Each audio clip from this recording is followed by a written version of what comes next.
কার প্রতি তোষণ নীতি নিয়েছিল? হিটলার,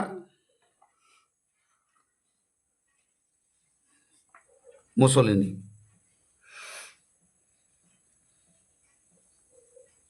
জার্মানির হিটলার এবং ইটালির মুসোলিনি। তাহলে দ্বিতীয় বিশ্বযুদ্ধের আগে ইংল্যান্ড এবং ফ্রান্স কার প্রতি? হিটলার এবং মুসোলিনির প্রতি যে নরম মনোভাব বা নিষ্ক্রিয় নীতি নিয়েছিলেন সেটাকে বলা হয় ইং ফরাসি তোষণ নীতি। এবং এই ইং ফরাসি তোষণ নীতির ফলেই হিটলার এবং মুসোলিনি বিশ্বের বা ইউরোপের বিভিন্ন জায়গাকে দখল করে এবং বিভিন্ন জায়গায় আগ্রাসন চালায়, যার পরিণতি আমরা দেখতে পাবো শেষ পর্যন্ত দ্বিতীয় বিশ্বযুদ্ধ। অর্থাৎ এটা বলা যেতে পারে যে দ্বিতীয় বিশ্বযুদ্ধের একটা অন্যতম কারণ ছিল ইং ফরাসি তোষণ নীতি। তাহলে কি বললাম যে দ্বিতীয় বিশ্বযুদ্ধের আগে ইংল্যান্ড এবং ফ্রান্স, হিটলার, জার্মানির হিটলার এবং ইটালির মুসোলিনি এদের প্রতি যে নরম মনোভাব বা নিষ্ক্রিয়তার নীতি নিয়েছিলেন সেই নীতিকে আমরা বলি ইং ফরাসি তোষণ নীতি। এবং এই নীতির ফলে তাদের শক্তি এতটাই বেড়ে গিয়েছিল যার পরিণতি দ্বিতীয় বিশ্বযুদ্ধ। প্রথম পয়েন্ট আসবো আমরা উদ্দেশ্য সম্পর্কে। উদ্দেশ্যে আমরা কি বলবো, কী কী ছিল? ধ্বংসাত্মক যুদ্ধ এড়ানো। হিটলার যেভাবে আগ্রাসন চালাচ্ছিলেন তাতে হিটলারকে যদি ইংল্যান্ড আর ফ্রান্স বাধা দিতে যেত তাহলে যে কোনো সময় একটা ধ্বংসাত্মক যুদ্ধ আরও হতে পারত। এমনিতেই প্রথম বিশ্বযুদ্ধ হয়েছে, গোটা বিশ্বের পরিস্থিতি টালমাটাল, ঠিক আছে, অর্থনৈতিক মহামন্দা হয়েছে, তার উপর আবার যদি একটা ধ্বংসাত্মক যুদ্ধ হয় তাহলে বিশ্বের অর্থাৎ ইউরোপের খুব ক্ষতি হবে। তাই এই ধ্বংসাত্মক যুদ্ধকে এড়ানোর জন্য ইংল্যান্ড আর ফ্রান্স তোষণ নীতি নেয়, এটা একটা মতবাদে বলা হয়। অন্য মতবাদে বলা হয় সামরিক প্রস্তুতির জন্য সময় পাওয়া।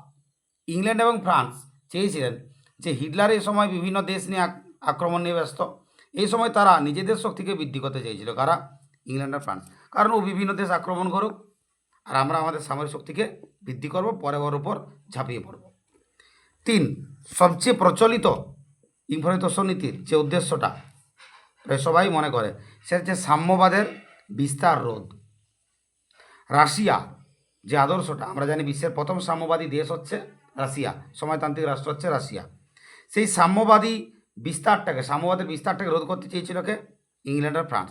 ইংল্যান্ড আর ফ্রান্স চেয়েছিল হিটলারের মধ্য দিয়ে সাম্যবাদের গতিকে রোধ করতে, অর্থাৎ হিটলার যেন রাশিয়াকে আক্রমণ করে, রাশিয়াকে ধ্বংস করে এবং এই সাম্যবাদের বিস্তারকে রোধ করতে পারে। তাহলে এটাও ছিল কি ইং ফরাসি তোষণ নীতির একটা উদ্দেশ্য। ভার্সাই চুক্তিতে হিটলার এবং মুসোলিনির প্রতি অর্থাৎ জার্মানি এবং ইটালির প্রতি অনেক অবিচার করা হয়েছিল। সেই সব অবিচারগুলোর একটা প্রায়শ্চিত্ত বলা যেতে পারে, বা অবিচারগুলো যেভাবে করা হয়েছিল তাতে হিটলারকে বিভিন্ন জায়গা দখলের সুযোগ করে দিয়ে হিটলারকে সন্তুষ্ট রাখা বা শান্ত করা ছিল এই ইং ফরাসি তোষণ নীতির উদ্দেশ্য। তাহলে উদ্দেশ্য পয়েন্ট আমাদেরকে কী লিখতে হবে? 4টা। ইউরোপে ভয়াবহ ধ্বংসাত্মক যুদ্ধকে এড়ানো। 2, সামরিক প্রস্তুতির জন্য সময় পেতে চেয়েছিল ইংল্যান্ড আর ফ্রান্স। 3, রাশিয়ার সাম্যবাদের বিস্তারকে রোধ করা ছিল তাদের একটি প্রধান উদ্দেশ্য। আর ভার্সাই চুক্তির অনেক শর্তই, অনেক অপমানকর শর্ত বা অবিচারমূলক শর্তগুলোকে মানতে হয়েছিল কাকে? হিটলারকে, তাই তো? সেই হিটলারকে পরবর্তীকালে সন্তুষ্ট করা বা শান্ত রাখা উদ্দেশ্য ছিল কার? ইংল্যান্ড আর ফ্রান্সের। তো এই সকল উদ্দেশ্য নিয়ে গঠিত হয়েছিল ইং ফরাসি তোষণ নীতি। এই ইং ফরাসি তোষণ নীতির উদ্ভাবক হচ্ছে ব্রিটিশ প্রধানমন্ত্রী নেভিল চেম্বারলিন। কোশ্চেন আসে, দ্বিতীয় বিশ্বযুদ্ধের সময় ইংল্যান্ডের প্রধানমন্ত্রী কে ছিল? Neville Chamberlin. পরবর্তীকালে যদিও হয়েছিলেন উইনস্টন চার্চিল। তাহলে ইং ফরাসি তোষণ নীতি কি না, হিটলার আর মুসোলিনি যখন দ্বিতীয় বিশ্বযুদ্ধের আগে ইউরোপের বিভিন্ন দেশকে বা বিশ্বের বিভিন্ন দেশকে আক্রমণ করে তখন ইংল্যান্ড আর ফ্রান্স তাদের কোনোরকম প্রতিরোধ না করে যে নিষ্ক্রিয়তার নীতি বা নরম মনোভাবের নীতি গ্রহণ করেন তাকে এক কথায় বলা হয় ইং ফরাসি তোষণ নীতি। এই ইং ফরাসি তোষণ নীতির ফলেই হিটলার এবং মুসোলিনি শক্তি বৃদ্ধি পায়, যা শেষ পর্যন্ত দ্বিতীয় বিশ্বযুদ্ধে পরিণত হয়। উদ্দেশ্য কী কী ছিল? ইউরোপে ভয়ানক বা ধ্বংসাত্মক কোনো যুদ্ধকে এড়ানো, হিটলারকে বিভিন্ন জায়গায় আক্রমণে ব্যস্ত রেখে ইংল্যান্ড আর ফ্রান্স নিজেদের সামরিক শক্তিকে বৃদ্ধি করতে চেয়েছিল, বিশ্বজুড়ে সাম্যবাদের বিস্তারকে রোধ করতে চেয়েছিল। আর ভার্সাই সন্ধির অপমানকর যে চুক্তিগুলো হয়েছিল সেটা ইংল্যান্ড আর ফ্রান্স মনে করেছিল যে এই চুক্তিতে জার্মানির প্রতি অবিচার করা হয়েছে, তাই হিটলারকে সন্তুষ্ট করা বা শান্ত করা ছিল এই চুক্তির উদ্দেশ্য। তাই তার প্রতি নরম মনোভাব গ্রহণ করা, এই নরম মনোভাবগুলো নিয়েছে এবং কতগুলো ক্ষেত্রে নিয়েছে একের পর এক দেখব। প্রথম হচ্ছে আবিসিনিয়া দখল। তখন ওই ফরাই তোষণীতি কী করেছে? নিষ্ক্রিয়তার নীতি বা নরম মনোভাব নিয়েছে, কিছু বলেনি। স্পেনের বিদ্রোহ তখনও, অস্ট্রিয়া দখল এক্ষেত্রেও মিউনিখ চুক্তি, এটা তো চরমতম মানে কি বলবো তোষণের উদাহরণ। তো আবিসিনিয়া দখল 1935-এ ইটালির মুসোলিনি আবিসিনিয়া আক্রমণ করে, 36-এ আবিসিনিয়া দখল করে।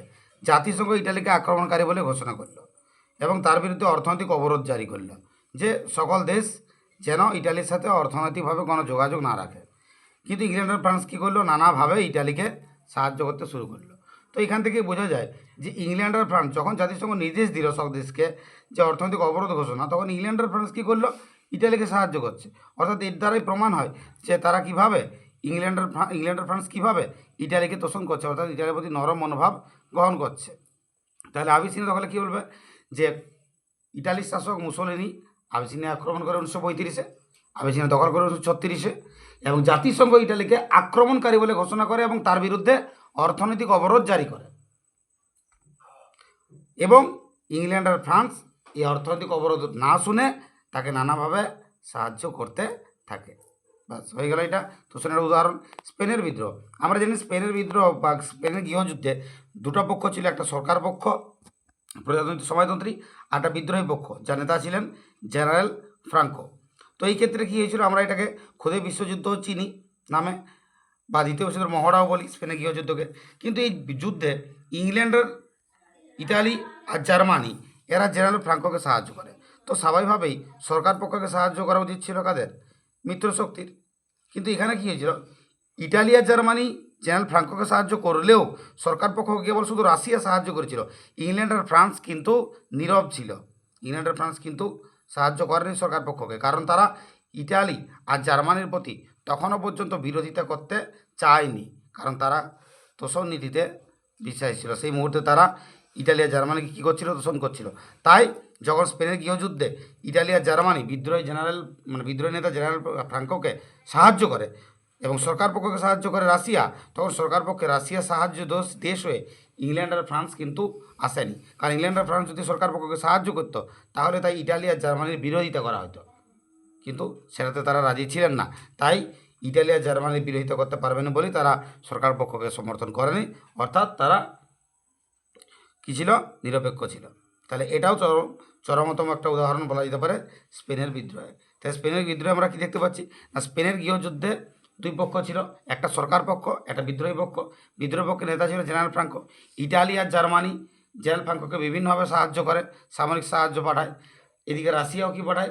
সামরিক সাহায্য পাঠায় সরকার পক্ষকে। কিন্তু ইংল্যান্ড আর ফ্রান্স এই সময় ইটালি আর জার্মানির বিরুদ্ধে সরকারের সাপোর্টে আসেনি, যেটা তোষণনীতির উদাহরণ। অস্ট্রিয়া দখল 1938-এ হিটলার কী করে? অস্ট্রিয়া দখল করে এবং জার্মানির সাথে অস্ট্রিয়াকে যুক্ত করে, যেটা আমরা আনসলুস নামে চিনি। তাহলে 1938-এ কী হচ্ছে? অস্ট্রিয়াকে হিটলার দখল করছে এবং তখন ইংল্যান্ড কী করছে? হিটলারকে গোপন সমর্থন করছে, একটা প্রচ্ছন্ন গোপনে সমর্থন, মানে প্রকাশ্যে নয়, অপ্রকাশ্যে সমর্থন করছে কে? ইংল্যান্ড। কাকে? হিটলারকে। তাহলে হিটলার যখন অস্ট্রিয়া দখল করে 1938-এ, তখন ইংল্যান্ড হিটলারকে গোপনে সমর্থন করে এবং ফ্রান্স, যেহেতু ইংল্যান্ড গোপনে সমর্থন করছে, ফ্রান্স তখন কী থাকছে? বিরত থাকছে। অর্থাৎ তার বিরোধিতাও করেনি, তাকে সাপোর্টও করেনি, অর্থাৎ বিরত থাকা। তার মানে একদিক থেকে সেটা ফরাসি তোষণনীতিরই উদাহরণ হয়।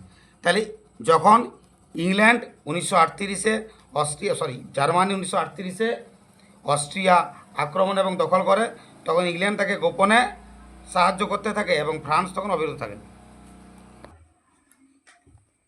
তাহলে এইভাবে কি হয় না, যখন অস্ট্রিয়া দখল করে জার্মানি, তখন ইংল্যান্ড কী করে? তাকে গোপনে সমর্থন করতে থাকে এবং ফ্রান্স কী থাকে? চুপচাপ থাকে। ঠিক আছে, তাহলে এটাও ইম্পোর্টের তোষণের একটা উদাহরণ, কারণ গোপনে সাহায্য তো করছেই এবং ফ্রান্স কি থাকছে, বিরোধ থাকছে, তাহলে এটাও কি ইম্পোর্টের তোষণনীতির একটা উদাহরণ। তাহলে 1938-এ যখন হিটলার অস্ট্রিয়া দখল করলো, তখন ইংল্যান্ড কী করলো, গোপন থেকে সমর্থন করলো এবং ফ্রান্স কোনো রকম পদক্ষেপ গ্রহণে বিরত থাকলো। মিউনিক চুক্তি, ভেরি ভেরি ইম্পর্ট্যান্ট। 1938-এ মিউনিক চুক্তির মাধ্যমে হিটলারকে বিনা যুদ্ধে ইংল্যান্ড আর ফ্রান্স বিশেষ করে, যদিও মিউনিক চুক্তি 4টা দেশের মধ্যে হয়েছিল, ইটালি, জার্মানি, ইংল্যান্ড, ফ্রান্স, এইখানে এই মিউনিক চুক্তিতে বিনা যুদ্ধে হিটলারকে চেকোস্লোভাকিয়ার সুদেতান অঞ্চল দিয়ে দেওয়া হয়েছিল। বিনা যুদ্ধে ইংল্যান্ড আর ফ্রান্স চেকোস্লোভাকিয়ার সুদেতান অঞ্চল দিয়ে দেওয়া হয়।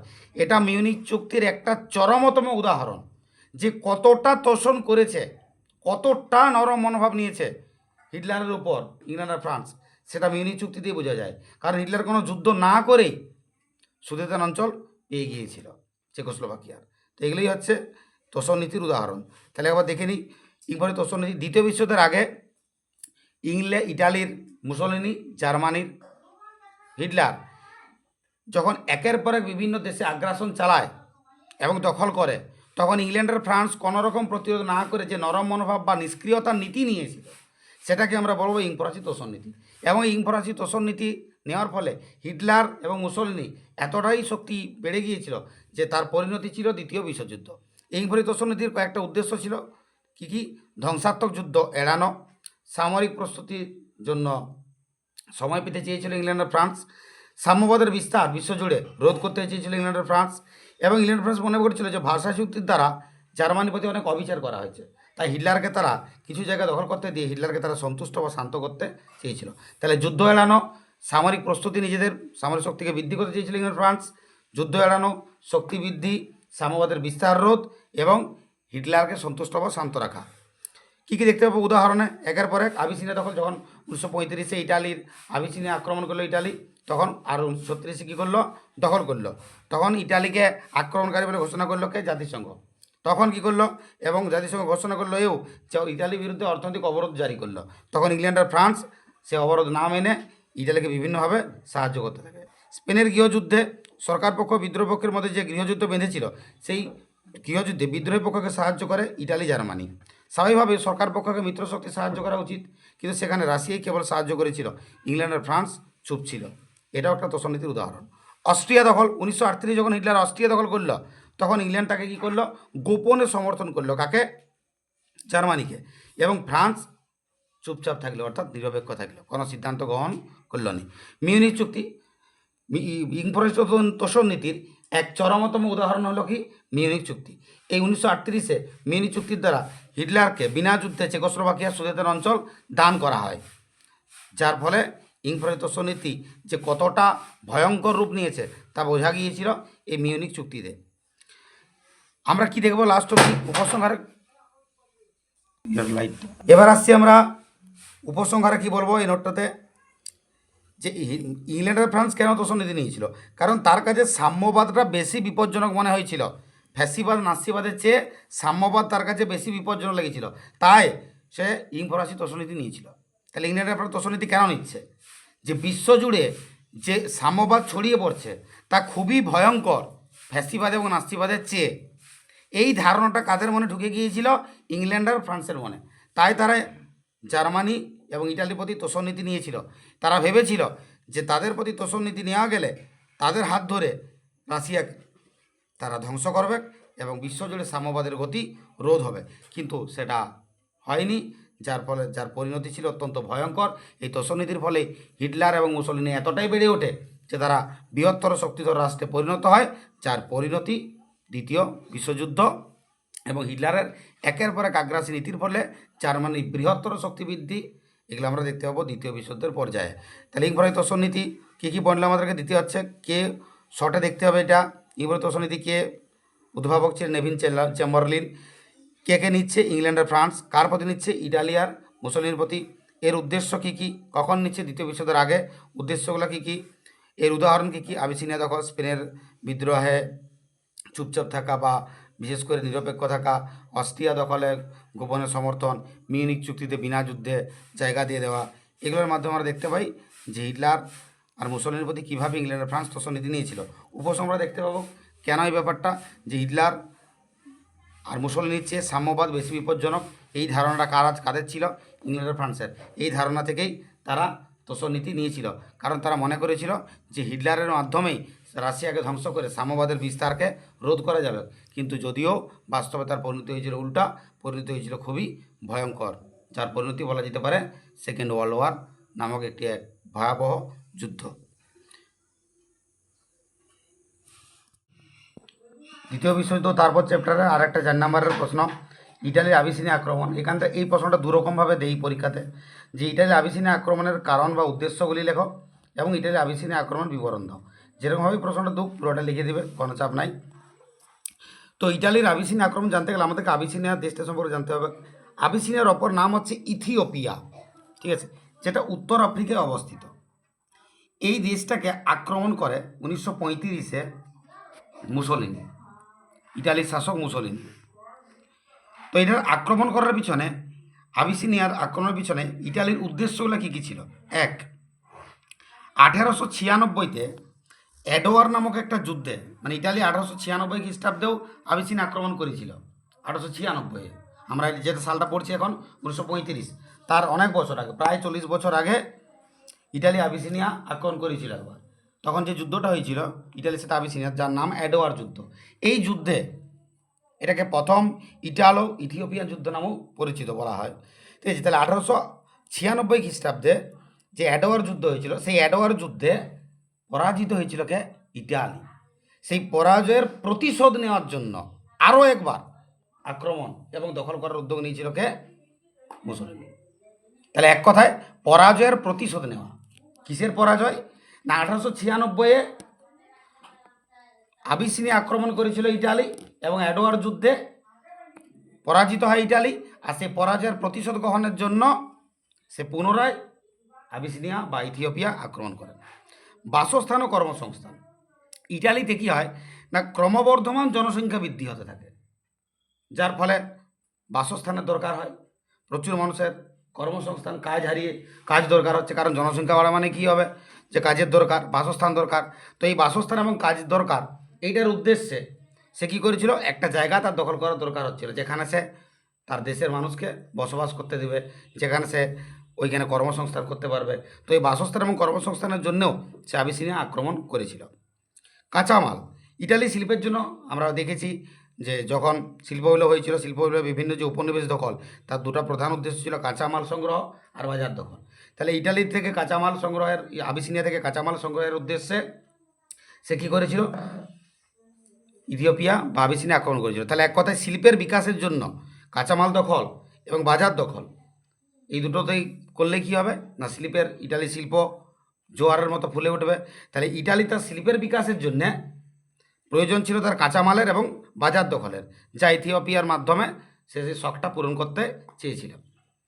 ওয়াল যুদ্ধ, একবারে মানে লাস্ট যে ঘটনাটা আসছে, প্রত্যক্ষ কারণ বলা যেতে পারে আক্রমণের। তাহলে 1935-এই ওয়াল নামে একটা খণ্ডযুদ্ধ হয়েছিল। এই ওয়াল নামক খণ্ডযুদ্ধে ইটালীয় এবং আবিসীয় সেনাদের মধ্যে হয়েছিল। ইটালীয় এবং আবিসীয় সেনাদের মধ্যে এই খণ্ডযুদ্ধটা হয়েছিল। এখানে কিছু ইটালীয় সেনা মারা যায়, ওয়াল গ্রামে হয়েছিল বলে এটাকে বলে ওয়াল যুদ্ধ।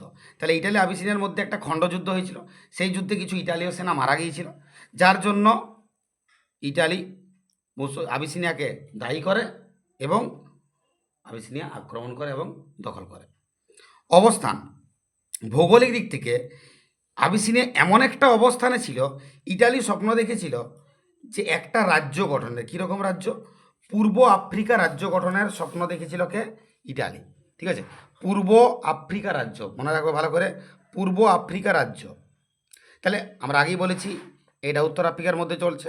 তাহলে পূর্ব আফ্রিকা রাজ্য নামক একটি রাজ্য গঠনের উদ্যোগ নিয়েছিল কে? Italy, Mussolini. সেই পূর্ব আফ্রিকা রাজ্য গঠন করতে গেলে তার আবিসিনিয়া দখল তাকে করতেই হবে, কারণ আবিসিনিয়া ছিল সোমালিল্যান্ড আর ইরিত্রিয়ার মাঝখানে, সীমান্তে। তাহলে এদের মাঝখানে কি ছিল? আবিসিনিয়া। তাহলে সোমালিল্যান্ড আর ইরিত্রিয়ার মাঝখানে ছিল কি? আবিসিনিয়া। ভৌগোলিক দিক থেকে। তাহলে ইটালির শাসক মুসোলিনি যে অখণ্ড পূর্ব আফ্রিকা রাজ্য গঠনের স্বপ্ন দেখেছিল, সেটা আবিসিনিয়া দখল না হলে তার পূর্ণ কখনোই হতো না। বুঝা যাচ্ছে? তাহলে এই সমস্ত কারণগুলোর জন্যই ইটালি আবিসিনিয়া আক্রমণ করেছিল। এই 6টা কারণ। অবস্থান পয়েন্টটাকে আগেও দিতে পারো, ওয়ালগামের যুদ্ধটাকে লাস্টেই দিবে। তাহলে এক হচ্ছে কি অবস্থান, সোমালিয়ান ইরিত্রিয়া সীমান্তে অবস্থান করছে কে? আবিসিনিয়া। মুসোলিনি যে অখণ্ড পূর্ব আফ্রিকা রাজ্য গঠনের স্বপ্ন দেখেছিল, তা আবিসিনিয়া দখলের মাধ্যমেই তার পূরণ করা যেত। 1896-এ ইটালি আবিসিনিয়া আক্রমণ করেছিল এবং এডওয়ার্ড যুদ্ধে ইটালি পরাজিত হয়েছিল, বা প্রথম ইটালো ইথিওপিয়ান যুদ্ধে পরাজিত হয়েছিল। এই পরাজয়ের প্রতিশোধ নেওয়ার জন্য সে পুনরায় আবার আক্রমণ করার উদ্যোগ নিয়েছিল। বাসস্থান, ইটালির ক্রমবর্ধমান জনসংখ্যা বৃদ্ধি হয়, যার ফলে বাসস্থান এবং কর্মসংস্থানের প্রয়োজন হয়, ফলে সে আবিসিনিয়া দখল করে। কাঁচামাল সংগ্রহ এবং বাজার দখল, ইটালির শিল্পের বিকাশের জন্য প্রয়োজন ছিল কি? প্রচুর পরিমাণে কাঁচামাল এবং ইটালির বাজার, আবিসিনিয়ার বাজারকে দখল করা, যার ফলে ইটালির শিল্পের বিকাশ হবে। এই উদ্দেশ্য নিয়ে সে আবিসিনিয়া আক্রমণ করেছিল। তারপর দেখতে পেলাম অবস্থান, বললাম ওয়ালওয়াল যুদ্ধ। এই যুদ্ধে কি ওয়ালওয়াল নামক গ্রামে ইটালির আবিসিনীয় সেনাদের মধ্যে যুদ্ধ হয়েছিল, যে যুদ্ধে ইটালীয় সেনা মারা যায় এবং আবিসিনিয়া আক্রমণ করে বসে কে? ইটালি। তাহলে এগুলো হচ্ছে কারণ। এক, যুদ্ধের পরাজয়ের প্রতিশোধ গ্রহণ। 2, শিল্পের বিকাশ, যেখানে পাবো কাঁচামাল সংগ্রহ, বাজার দখল। তারপর হচ্ছে অবস্থান, যে অবস্থানটা ইরিত্রিয়া সোমালিয়ান সীমান্তে ছিল এবং পূর্ব আফ্রিকা রাজ্য গঠনের জন্য আবিসিনিয়া দখল খুব প্রয়োজন ছিল। ওয়ালওয়াল যুদ্ধটা পাবো, আর পাবো বাসস্থান এবং কর্মসংস্থান। তারপরে কী করে? 1935-এ আবিসিনিয়া আক্রমণ করে। 1935-এ 3 অক্টোবর এবং 1936-এ আবিসিনিয়া দখল করে ফেলে কে? ইটালি। সেই সময় আবিসিনিয়ার সম্রাট কে ছিল? হাইলে সেলাসি। তিনি কী করেন? দেশ ত্যাগ করেন হাইলে সেলাসি। যাই হোক, সেটা আমরা পরে আসছি পয়েন্টে। তাহলে 1935-এর 3 অক্টোবর ইটালি আবিসিনিয়া আক্রমণ করে এবং 1936-এ আবিসিনিয়াকে দখল করে ফেলে। জাতিসংঘ এই সময় ইটালিকে আক্রমণকারী বলে ঘোষণা করে এবং সমস্ত দেশকে নির্দেশ দেয় তার বিরুদ্ধে তার সাথে যেন কেউ আর্থিক লেনদেন না করে, বা এক কথায় বলা যেতে পারে অর্থনৈতিক অবরোধ ঘোষণা করে কে? জাতিসংঘ। কার বিরুদ্ধে? ইটালির বিরুদ্ধে। মানে ইটালির সাথে কোনো দেশ যাতে আর্থিক কোনো লেনদেন বা অর্থনৈতিক কোনো লেনদেন না করে। তাহলে জাতিসংঘের ভূমিকা শুধু এইটুকুই, যে সে আক্রমণকারী বলে ঘোষণা করে এবং তার বিরুদ্ধে অর্থনৈতিক অবরোধ জারি করেছিল। তখন সম্রাট হাইলে সেলাসি কী করে? যখন ইতালি আবিসিনিয়া আক্রমণ করে তখন তিনি দেশ ত্যাগ করেন এবং এদিকে যখন জাতিসংঘ আক্রমণকারী বলে ঘোষণা করছে, অর্থনৈতিক অবরোধ জারি করছে, তখন ইটালিও ক্ষুব্ধ হয়ে জাতিসংঘের সদস্যপদ ত্যাগ করলেন। কবে?